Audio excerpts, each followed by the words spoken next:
नमस्कार दोस्तों, ocean network में आपका स्वागत। अरविंद केजरीवाल की रिहाई के आदेश फिर हो गए और जस्टिस खन्ना और जस्टिस दत्ता, जिसने मई के शुरू में पहले पखवाड़े में उनको 21 दिन की अंतरिम जमानत दी थी चुनाव प्रचार के लिए, उसी अदालत ने फिर से उनको अंतरिम जमानत दे दी। वही शर्तें जो तब लगाई गई थी, आप सचिवालय नहीं जा सकते, आप किसी फाइल पर सिग्नेचर नहीं कर सकते, यानी एक चीफ मिनिस्टर के तौर पर आप काम नहीं कर सकते। और चीफ मिनिस्टर वो बने हुए हैं ही, गवाहों को प्रभावित नहीं कर सकते, आप इस केस के बारे में बयान नहीं दे सकते, कोई सफाई नहीं दे सकते।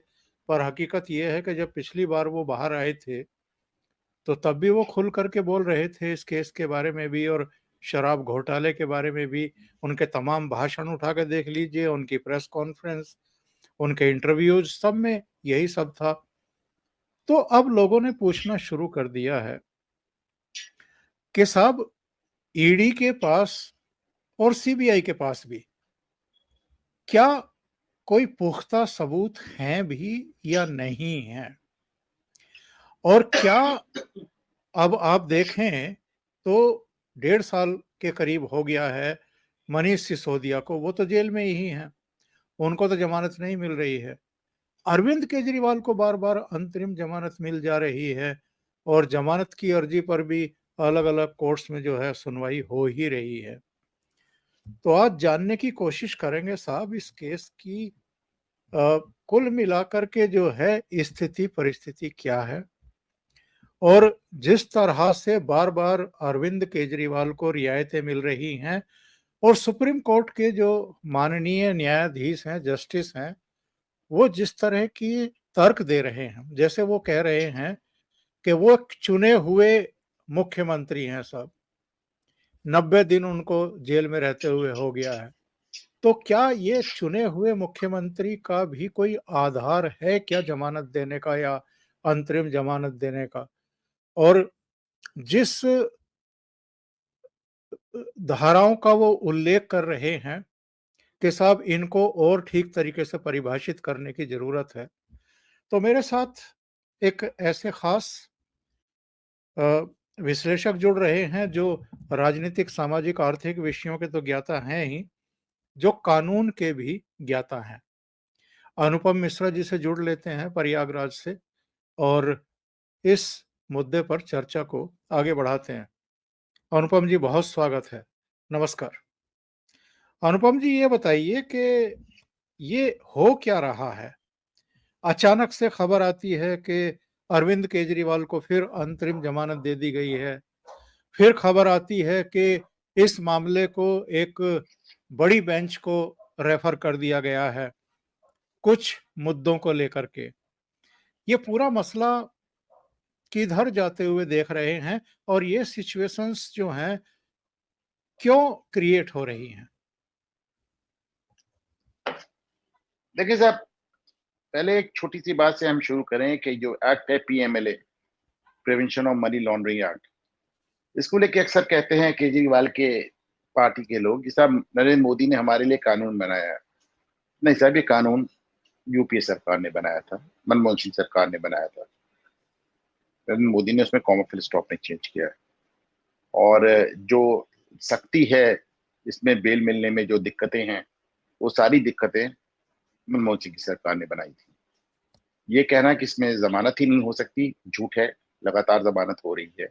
अभी आपने देखा है कि हेमंत सोरेन को रेगुलर जमानत मिली। बहरहाल,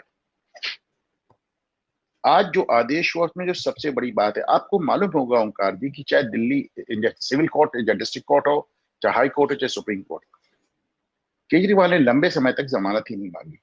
वो सिर्फ ये कहते रहे मेरी गिरफ्तारी ही अवैध है, गिरफ्तारी ही अवैध है। आज जो अंतरिम जमानत जस्टिस खन्ना की बेंच ने इनको दी है सुप्रीम कोर्ट में, उसमें उन्होंने कहा कि पीएमएलए एक्ट की धारा 19 को उन्होंने सही पाया। धारा 19 है क्या? धारा 19 ये कहती है कि इन्फोर्समेंट डायरेक्टरेट के पास इस बात को यकीन करने के समुचित सबूत होने चाहिए कि कोई शख्स गैर कानूनी धंधों में लिप्त है, गलत कामों में लिप्त है। तो साहब उन्होंने आपकी जो ये बात थी, उन्होंने कह रहे धारा 19 में हमारी जमानत मतलब गिरफ्तारी गलत हो गई। कोर्ट इनके पास, ईडी के पास ऐसा कोई सबूत नहीं था जिससे ये हमारे बारे में इनको ऐसा सपना भी आता, और इन्होंने हमको गिरफ्तार कर लिया।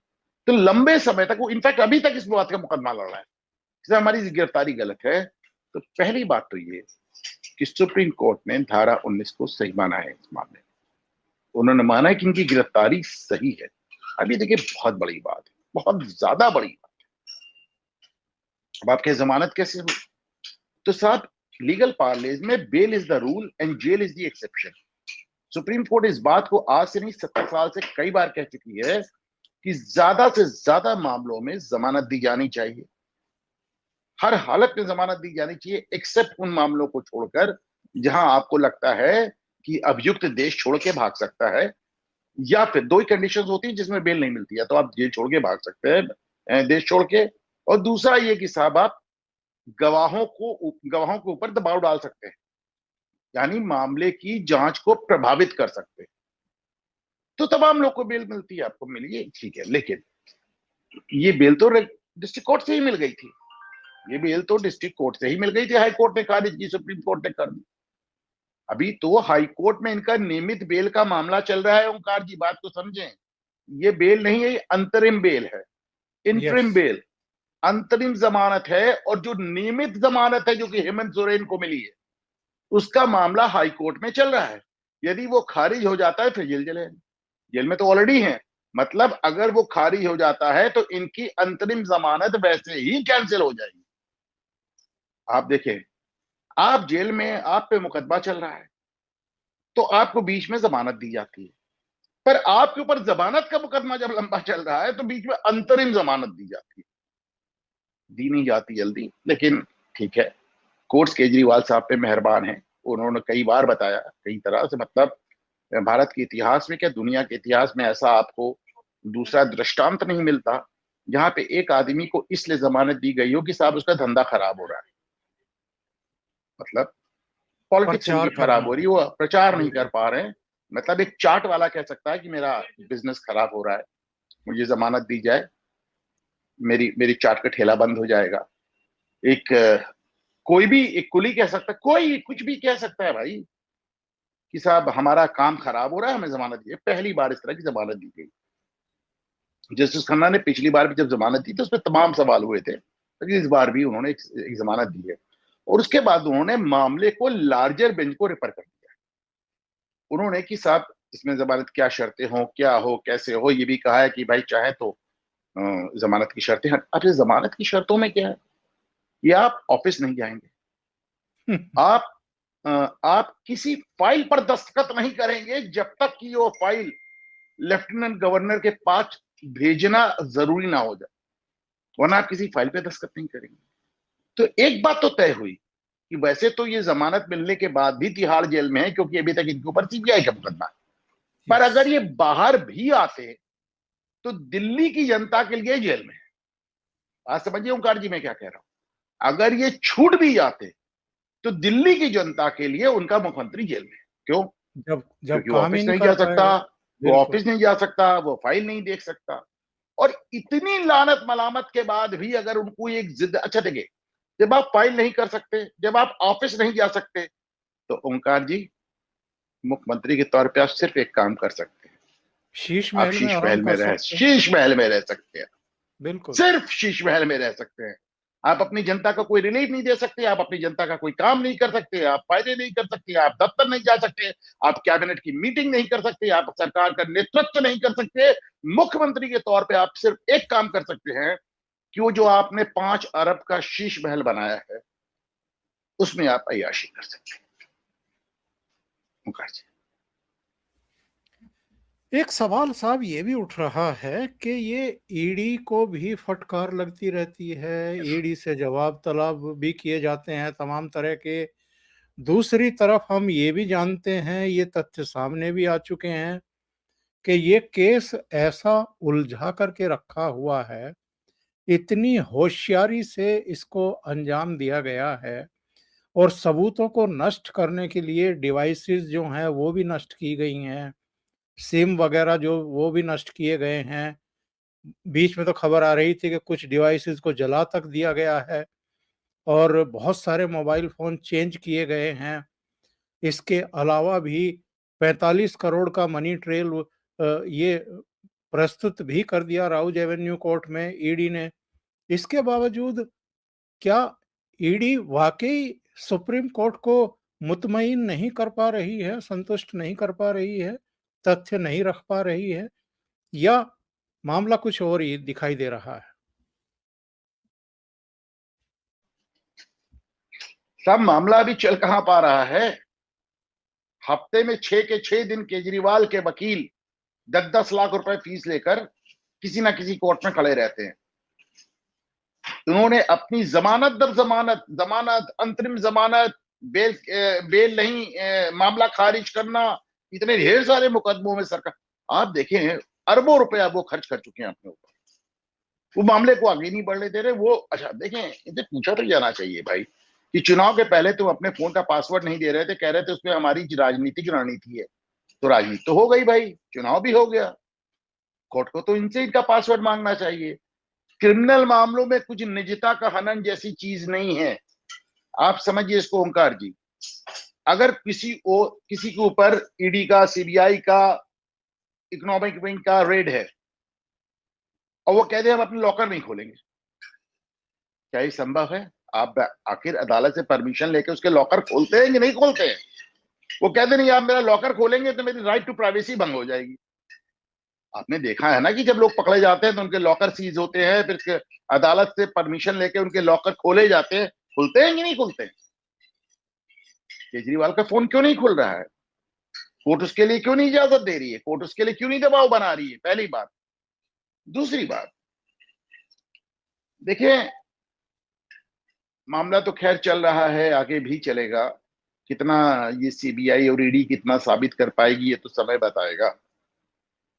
लेकिन एक बात तय है ओंकार जी कि जिन मामलों में सिसोदिया की बेल नहीं हो रही है, 1.5 साल से ज्यादा, 2 साल हो रहे हैं, इतने लंबे से हो गया। आपने देखा है जैन की बेल नहीं हो रही है। आपने देखा हेमंत सोरेन बिना किसी अंतरिम बेल के इतने लंबे समय तक अंदर है। और केजरीवाल उन्होंने अपना इतना हवा डाबा बनाया है मीडिया के जरिए और विदेशी मीडिया के जरिए, और उनके पीछे एक इतना बड़ा इकोसिस्टम है। मैं हमेशा कहता हूं इंदिरा गांधी गिरफ्तार हो गई, दुनिया में कोई चू नहीं बोला। केजरीवाल की गिरफ्तार होते ही हुए America, Germany, of all the places Germany से बयान आने लगा। मुझे तो यूएन याद ही नहीं से भी, पड़ता कि नहीं, यूनाइटेड यूएन नेशंस से से तो उन्होंने कर ही दिया। उन्होंने अब यूनाइटेड नेशन से ले आए, फ्रांस से ले आए, इंग्लैंड से ले आए बयान, अमेरिका से ले आए, न्यूयॉर्क टाइम्स से ले आए, वॉशिंगटन पोस्ट से ले आए, अल जजीरा से ले आए, बीबीसी से ले आए, सीएनएन। लेकिन जर्मनी तो हमारे मुद्दों में कभी बोलता ही नहीं ओंकार जी। उन्होंने जर्मनी से भी बयान जारी करा लिया। ये दिखाता है कितना बड़ा इकोसिस्टम है साहब, कितना बड़ा इकोसिस्टम आपने बना दिया। वो इकोसिस्टम जिसको बार बार प्रधानमंत्री मोदी कहते हैं रद्द कर देंगे, फेल कर देंगे, ध्वस्त कर देंगे। चलिए देखते हैं कब वो करते हैं। लेकिन जहां तक केजरीवाल का सवाल है, कुछ चीजें होती जैसे कोर्ट में हर चीज का आई विटनेस नहीं होता है ओंकार जी। तो कोर्ट सर्कमस्टेंशियल एविडेंस से जाती है, जिसको हिंदी में कहते हैं परिस्थिति जन्य सब प्रमाण। फर्ज कीजिए एक कमरे में 2 लोग मौजूद हैं, कमरे का ताला अंदर से बंद है, उनमें से एक आदमी मरा पाया गया, उसके गोली लगी है। तो भले दूसरे आदमी को किसी ने गोली चलाते नहीं देखा, परंतु यदि तीसरे आदमी के घुसने की उसमें गुंजाइश नहीं है तो सर्कमस्टेंशियल एविडेंस यानी परिस्थिति जन्य सबूत के आधार पर माना जाता है कि सिर्फ आप ही थे वहां पे। तो इस तरह करके आप पे मुकदमा चलता है और अक्सर करके आप गलत साबित होते हैं। तो जो सर्कमस्टेंशियल एविडेंस है साहब, दुनिया में हम में से कौन शख्स है ओंकार जी जो एक महंगा फोन इस्तेमाल करने के बाद उसको जला देता हो, तोड़ देता हो, एकदम कूच डालता हो? कहता भाई जब मैं नया फोन ले रहा हूं, या बेच देता है या अपने परिवार में किसी को दे देता है, कुछ नहीं तो नौकरों को दे देता है, ड्राइवर को दे देता है, गार्ड को दे देता है, किसी को गिफ्ट कर देता है। 150 से ज्यादा फोन नष्ट हो चुके, 40 से ज्यादा फोन जलाए जा चुके। कौन भला फोन जलाता है? इससे बड़ा सर्कमस्टेंशियल एविडेंस क्या होगा साहब, कि पूरा कैबिनेट मिलके अपने फोन जला रहा है, सिसोदिया भी जला रहे हैं, जैन भी जला रहे हैं, केजरीवाल भी, क्या तमाशा मचा रखा है? महंगे महंगे आईफोन साहब जला रहे हैं लग। तो साहब सर्कमस्टेंशियल एविडेंस आपके खिलाफ है, जनता का परसेप्शन आपके खिलाफ है। जो एक लोकतंत्र में सबसे बड़ी अदालत जनता की अदालत होती है। आपने कहा कि अगर तुम चाहते कि केजरीवाल छूट जाए तो मुझे वोट दो, तो दिल्ली में सुपड़ा साफ हो गया और पंजाब में भी करीब करीब आप साफ हो गए। बिल्कुल। जनता का वोट आपके खिलाफ है। ठीक है, अब रही बात सुप्रीम कोर्ट से उनको रिलीफ मिलने की, तो मैं मानता हूं कि चले ठीक है, हकीकत यह है कि बेल इज द नॉर्म, दे दीजिए, ठीक है, बढ़िया है। और आज आपने देखा कि सुप्रीम कोर्ट ने बाकायदा इस पे भी टिप्पणी की कि भाई चुने हुए आदमी इस्तीफा देना नहीं देता, मैं उनकी अंतरात्मा पे छोड़ता हूं। सुप्रीम कोर्ट ये भी कह सकता था कि नहीं साहब कोई जरूरत नहीं है, लेकिन सुप्रीम कोर्ट को मालूम है कितना गलत हो रहा है, वो भी उसको आपको नहीं डिफेंड लग, नहीं कर पाया। आपको नहीं लगता कि इनकी अंतरात्मा भी बहुत ही घटिया स्तर की है, जो मतलब इस्तीफा देने ही नहीं दे रही है? क्योंकि ऐसा आज तक तो हुआ नहीं हिंदुस्तान में कि किसी पे आरोप लगे हों, कोई गिरफ्तार हुआ हो और किसी ने अंतरात्मा की या नैतिक बल पर, नैतिक आधार पर पद छोड़ दिया हो। सब पद छोड़ करके ही जाते रहे हैं। ओंकार जी, मेरा मानना है कि जो भी शख्स राजनीति में अपने बच्चों की कसम खा के झूठ बोले, अपनी मरी हुई नानी को घसीट के झूठ बोले, अपने पूरे परिवार का इस्तेमाल कर डाले, अपने बूढ़े बाप को आगे ले आए, अपनी बूढ़ी माँ को आगे ले आए, पत्नी को ले आए, खानदान में कोई बचा ही नहीं जिसका इन्होंने इस्तेमाल ना किया, कोई बचा ही नहीं। क्या आत्मा, क्या अंतरात्मा, क्या जमीर और क्या शर्म। अब देखिए ओंकार जी, मैं आपके साथ जमाने से काम कर रहा हूँ, मैंने कभी किसी के लिए अशोभनीय शब्द का इस्तेमाल नहीं किया, न ट्विटर पे, न सोशल मीडिया पे, न टीवी पे, न वीडियो पे, इतने चैनल्स पे बैठता हूं मैं, कभी नहीं। लेकिन केजरीवाल के बारे में मुझे कहने में कभी संकोच नहीं होता कि धूर्तता की पराकाष्ठा है। ये बताइए साहब, ये पश्चिमी देशों के लिए भारत का कोई भी अराजक तत्व हीरो क्यों है, नायक क्यों है, उसको महानायक की तरह वो ट्रीट क्यों करते हैं? वो चाहे ये पन्नू सन्नू हो जो जोकर टाइप लोग हैं, चाहे आपके पाकिस्तान की तरफ से जो साजिशें रचते रहते हैं, वहाँ जो उनका डीप स्टेट है, मिलिट्री है, वहाँ जो आतंकी सरगना बैठे हैं, जिस तरीके से वो भारत में गड़बड़ियाँ फैलाते रहते हैं, वो सब पश्चिम के लिए बहुत अच्छा काम कर रहे हैं भारत के खिलाफ। ऐसे ही केजरीवाल भी, अराजकता में इनका कोई सानी नहीं है, तो ये भी उनके दुलारे हैं और उनके लिए तो ये बहुत अजीम और जिसको कहते हैं कि शहंशाह की तरह है।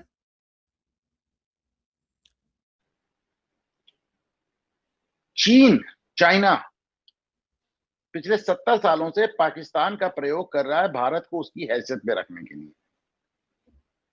पाकिस्तान का प्रयोग करता है कि उसको लड़ना भी नहीं पड़ता और पाकिस्तान के जरिए वो पाकिस्तान हमेशा भारत को उलझाए रहता है। ये पिछले 10 साल में नरेंद्र मोदी ने शुरू किया कि उन्होंने कहा हम आपसे उलझेंगे ही नहीं, हम आपसे कोई राब्ता ही नहीं रखेंगे, कोई वास्ता ही नहीं रखेंगे, और पाकिस्तान दिवालिया हो गया। अब तक चीन उसको इस्तेमाल इसी तरह करता था, रोज फायरिंग हो रही है, कभी कुछ हो रहा, आतंकवाद वगैरह। इसी तरह जो पश्चिमी देश हैं वो भारत, भाई दुनिया की सबसे ज्यादा जनसंख्या वाला देश, बड़ा भूगोल, दुनिया का सबसे बड़ा लोकतंत्र, अब जाहिर सी बात है कि उससे अगर आप और डरते हैं तो इसमें कोई बड़ी बात दुनिया नहीं है। और दुनिया भर की भाषाएं साहब, और नहीं नहीं, खान पान। जो विविधता है हमारे यहाँ, भाषा को लेके, धर्म को लेकर, जाति को लेकर, नस्ल को लेकर, कपड़ों को लेकर, क्षेत्र को लेकर, हमारे तो वो लोग हैं ना, कोस कोस पे बानी बदले, 3 कोस पे पानी, तो ऐसे आप समझिए ना, तो वह तो पानी वो बानी बदल रहा है आप सब कुछ आप सोचे, वो तो जाने दे आप। तो ऐसे में जिस तरह चीन पाकिस्तान का प्रयोग करता है भारत को उलझाए रखने के लिए, उसी तरह पश्चिमी देश हमारे यहाँ जो अराजक है, वो देश के अंदर हो, जैसे केजरीवाल, या देश के बाहर हो, जैसे पन्नू, इनका प्रयोग करते हैं पश्चिमी देश भारत को उसकी वास्तविक गति से रोकने के लिए। क्योंकि जिस स्पीड से हम जा रहे हैं, देखिए एक बात समझ लें, पसंद तो किसी को नहीं आ रहा है। मैथिली शरण गुप्त की लाइनें ईर्ष्या तू ना गई मेरे मन से, तो एक पसंद तो किसी को नहीं आ रहा है साहब। और कोई ये बड़ी बात नहीं है, सारे मुल्क एक दूसरे को लंगड़ी मारते हैं। अब भारत इतनी तेजी गति से आगे जा रहा है तो दिक्कत आ रही है लोगों को, उनको दिक्कत आ रही है, उनको दिक्कत समझ में आ रही है। अच्छा, उन्हें एक बात और भी समझ में आती है कि साहब अमेरिका और पश्चिमी देशों को ये भी लगता है ओंकार जी, यार हमने 70 साल पाकिस्तान को पाला और सुपरस्टार भारत बन गया। 70 साल तक हम पाकिस्तान को फंड करते रहे, 70 साल को हम पाकिस्तान को दामाद बना के गोद में बैठाए रहे, और दूल्हा भारत बन गया, सफलता की बारात का दूल्हा भारत बन गया। तो ये एक कश्मकश भी है, एक क्लेश भी है। कोई भी सरकार रही, डेमोक्रेट रही, रिपब्लिकन रही, अमेरिका में, इंग्लैंड में आप देख लें, कंजर्वेटिव्स रहे, लेबर रहे, यूरोप में आप देख लें, कैसी भी सरकारें रही, सबने पाकिस्तान को जी भर के पाला पोसा। तो साहब जो बच्चा आपने अडॉप्ट किया था वो फेल हो गया, और जिस बच्चे के आप खिलाफ थे वो टॉप कर गया। तो एक एक दिक्कत वाली बात तो है। अभी आप एविडेंस की बात कर रहे थे साहब, एविडेंस इससे बड़ा क्या होगा कि जिस नई आबकारी नीति को आपने बनाया, जैसे ही एलजी की सिफारिश पर, बल्कि चीफ सेक्रेटरी की शिकायत और एलजी की सिफारिश पर इस मामले जी में हाँ, सीबीआई बिल्कुल जांच के बिल्कुल आदेश हुए, बिल्कुल वैसे बिल्कुल। ही अगर उसको वो, वापस ले लिया। जी हाँ, बिल्कुल बिल्कुल बिल्कुल। देखिए दो चीजें हैं, एक आप अपने मामले पे खुद पलट गए शिकायत होते ही, और दूसरा उससे बड़ी बात है ओंकार जी कि वो शिकायत कांग्रेस ने की थी। Hold that pose and correct. Ma'am ये कल के सीक्वेंस का लुक है। I think you look fab. No. Can't I get like some peachy waves, bold lips, or maybe like some dramatic lashes? Sorry ma'am, but I am not Myntra. What? इतने options चाहिए तो मिंत्रा पे beauty try करो। Mintra पे beauty. आप ये देखो। So many makeup trends. Find your perfect match with 25k plus products curated for all trending looks. Only on Myntra Beauty. वो एक्चुअली डायरेक्टर कह रही थी कि लास्ट शॉट का एक और ऑप्शन भी लेना था। I'm on Mintra. Shop now and get extra 20% off.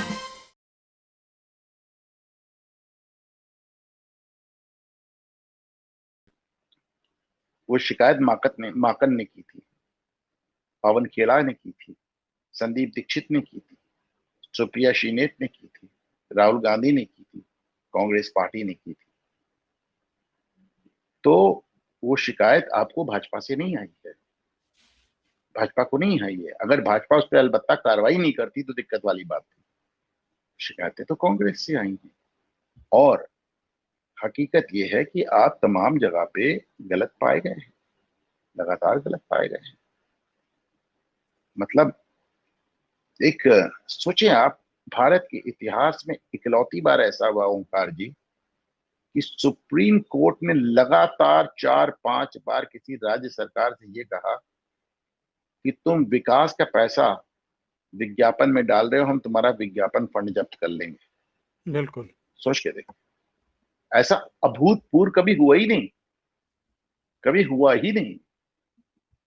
तो मतलब पता नहीं, कभी कभी केजरीवाल की राजनीति देख ओंकार जी मुकद्दर पे यकीन हो जाता है। एक गुत्थी और सुलझाइए जो मेरे दिमाग में उलझन है। एक ये हाईकोर्ट की तरफ जाते बहुत कम जाते हैं अरविंद केजरीवाल के वकील, ये सीधे सुप्रीम कोर्ट जाते हैं। हाई कोर्ट इनको लगता है कि वहां तो बड़ा कड़ा रुख है साहब, निचली अदालतों के आदेश भी वहां पलटे जा रहे हैं, तो सीधे सुप्रीम कोर्ट जाओ। बड़ा इंटरेस्टिंग दिन है आज का ओंकार जी। जिस आदमी का मामला ऑलरेडी हाई कोर्ट में चल रहा है उसको सुप्रीम कोर्ट जमानत देती है, और जब नीट वाला अब वो क्या नाम है, हाथरस की भगदड़ वाला मामला सुप्रीम कोर्ट जाता है, तो सुप्रीम कोर्ट कहती सीधे मुंह उठा के सुप्रीम कोर्ट कैसे चले आए भाई, पहले हाई कोर्ट जाओ। एक ही दिन में 2 ऑर्डर।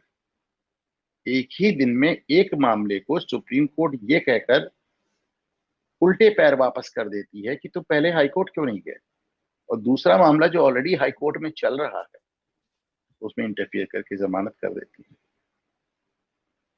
माननीय न्यायालय, क्या कहा जा सकता है?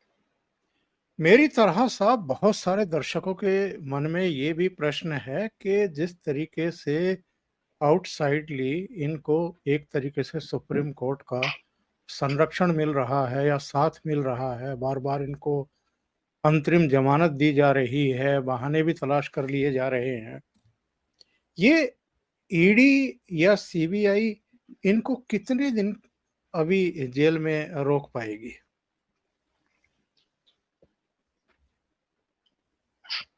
पता नहीं साहब, देखिए मैं एक वकील हूँ, वकील रहा हूँ, भारत सरकार का वकील रहा हूँ, और जो एक चीज हमने सीखी है अपने पेशे में कि माननीय न्यायालय के अदालत के फैसलों को पहले से कयासबाजी नहीं करनी चाहिए। लेकिन मुझे तो लगता है कि सरकार को इनको छोड़ देना चाहिए, खुद ही कह देना चाहिए जमानत दे दीजिए कि जाइए आपकी हो गई जमानत, हमने खुद ही आपको कस्टडी से मुक्त किया। बस माननीय अदालत इतना काम कर दे कि इनके मुकदमों को एक फिक्स टाइम शेड्यूल एक अदालत में चला दे, क्योंकि ये लगातार 3-3, 4-4 अदालतों में अपने मुकदमे करते रहते हैं। एक एक अदालत में 2-2, 3-3 केस चलते रहते हैं। अरबों रुपए फीस देके इन्होंने पूरी बैटरी ऑफ लॉयर्स खड़ी कर रखी है। बल्कि इन्होंने तो ये कहा है कि साहब मुझे महीने में 4 बार अपने वकीलों से मिलने दिया जाए क्योंकि मुझे बहुत ढेर सारे मुकदमे लड़ने। तो जेल में रखना जरूरी नहीं है। क्या जेल के बाहर, उन्हें तो कुछ करना ही नहीं है, और चुनाव तो हो नहीं रहा है कि घूम घूम के प्रचार करेंगे। ज्यादा जरूरी ये है ओंकार जी मेरी नजर में कि मामले को जल्दी उसके अंजाम तक पहुंचाया जाए, वो ज्यादा इम्पोर्टेंट है। बहुत एक बहुत बात और धन्यवाद। देखिए, एक चीज ओंकार जी मैं और चलते चलते कहूंगा जी जी जी। कि कुछ जांच एजेंसीज की भी लचरपना मुझे समझ में नहीं आ रही है। ये स्वाति मालीवाल पुलिस को फोन करी थी, जब तक उन्होंने 3 दिन तक एफआईआर नहीं लिया पुलिस ने कोई कार्रवाई नहीं की। एफआईआर क्या होती है? कानून में प्रोविजन है कि पुलिस स्वतः संज्ञान लेती है। आप 3 दिन तक बैठे रहे कि केजरीवाल के बंगले के सीसीटीवी के सारे टेप डिलीट किए जाएं। आपने तुरंत जाके उन टेप्स को लेना चाहिए था, क्यों नहीं किया? आप इतना स्लो खुद भी क्यों हैं? मैं आपके हर प्रोग्राम में कहता हूं कि थोड़ा सा ये भाजपा का भी लचर रुख मेरी समझ के बाहर है। मुझे लगता है कि एक चीज और देखें आप, लेफ्टिनेंट गवर्नर साहब को, केजरीवाल साहब को उनकी सरकार भले ना बर्खास्त करें। आपको याद होगा तमिलनाडु में गवर्नर ने एक मंत्री को शपथ दिलाने से इंकार कर दिया, हालांकि बाद में सुप्रीम कोर्ट से डायरेक्शन आया था। लेफ्टिनेंट गवर्नर साहब भी यहाँ तो सुप्रीम कोर्ट से ही उनको रिलीफ नहीं जब मिल रही थी तो उनको बर्खास्त कर देना चाहिए। केजरीवाल सरकार बर्खास्त कर दे ज्यादा हो, कब तक आप इस तमाशे को झेलेंगे? मुझे कुछ भारतीय जनता पार्टी जो केंद्र सरकार है उससे थोड़ी ढिलाई की भी शिकायत है ओंकार जी। और ये भी एक बताइए साहब, तब प्रोग्राम का अंत करेंगे, समाप्त करेंगे। ये जो बहानेबाजी है कि मैं तो पासवर्ड नहीं बताता, ये अधिकार क्यों है किसी अभियुक्त को, किसी आरोपी को जिसके खिलाफ जांच चल रही है? अगर कानून में कोई खामी है तो उस कानून को भी दुरुस्त किया जाना चाहिए कि बाध्य हो अभियुक्त पासवर्ड बताने के लिए एजेंसियों को वो सहयोग करें। मैं फिर कह रहा हूँ पीएमएलए कानून तो बहुत बड़ी चीज है, ईडी तो बहुत बड़ी चीज है। एक मामूली सी इनकम टैक्स रेड होता है और आपके लॉकर खोल लिए जाते हैं। लॉकर पहले सील होता है, फिर कोर्ट का आदेश लेकर खोल लिए जाते हैं। आपके घर के लॉकर खोल लिए जाते हैं, फिर बैंक के लॉकर खोल लिए जाते हैं। केजरीवाल का फोन भी तो एक लॉकर ही है साहब। लेकिन आपको क्या एक भी बार इधर ईडी इसको इशू बनाते नजर आई? अरे केवल इसके लिए आपको कोर्ट में पिटीशन मूव करनी चाहिए कि साहब बहुत तमाशा हुआ, इनसे कहा जाए कि अपना फोन सरेंडर करें। लेकिन चलिए, सरकार की बातें सरकार बेहतर जानती होगी। लेकिन मेरा अपना मानना है कि अगर इनकी गिरफ्तारी वगैरह को छोड़ भी दिया जाए तो जो बात मैं बार बार आपके प्रोग्राम में और सब जगह दोहराता हूं कि गुजरात के बाद हर चुनाव में केजरीवाल की पार्टी हारी नहीं है, जमानत जब्त हुई है हर सीट पर। नोटा से आधे वोट आए हैं उनके पास। राजस्थान, मध्य प्रदेश, छत्तीसगढ़ जितने चुनाव लड़े हैं, मेरा मानना है कि केजरीवाल का जादू उतर गया। नहीं, मुझे तो लगता है, मैं तो इससे आगे की बात कहूंगा कि इनका राजनीतिक भविष्य एकदम खत्म है, क्योंकि ये तो एक मामला चल रहा है अभी। कुल मिलाकर के तो करीब 30-32 मामले हैं जिनकी जांच पड़ताल चल रही है साहब। ये तो बहुत लंबे अंदर जाएंगे। कब तक कोर्ट जिस दिन बचाएगी? जिस दिन दिल्ली से आम आदमी पार्टी की सरकार हटेगी, इतने मुकदमे हो जाएंगे कि आप सोच नहीं सकते। बाकी जाने दीजिए ओंकार जी, केजरीवाल इसलिए भी इस्तीफा नहीं दे रहे हैं, जिस दिन उनकी जगह कोई और मुख्यमंत्री आया, वो खुद ही जांच एजेंसियों को इतने मामले दे देगा कि केजरीवाल बहुत लंबा फंस जाएंगे। क्योंकि अगर इनकी जगह भाई, ये तो अपनी जगह आपने देखा, आतिशी मारलेना को फंसाने की इन्होंने बयान दिया ओपन कोर्ट में, आतिशी या की उपस्थित में, सौरभ भारद्वाज की उपस्थित में उनके खिलाफ बयान दिया, एक और वो शख्स था उसके खिलाफ भी बयान दिया इन्होंने। तो अभी सब अपनी मजबूरी की बात है। जिस दिन केजरीवाल की जगह कोई और केंद्र में आपको इनकी पार्टी में नजर आया, मैं मान के देखिए, डिक्टेटर्स की उम्र ज्यादा नहीं होती है ओंकार जी। डिक्टेटर्स की उम्र, Kejriwal is a dictator, you know that. बहुत बहुत धन्यवाद अनुपम जी, जुड़ने के लिए और इतना समय थैंक निकालने यू के सर, लिए। Thank you so much. Thank you. नमस्कार।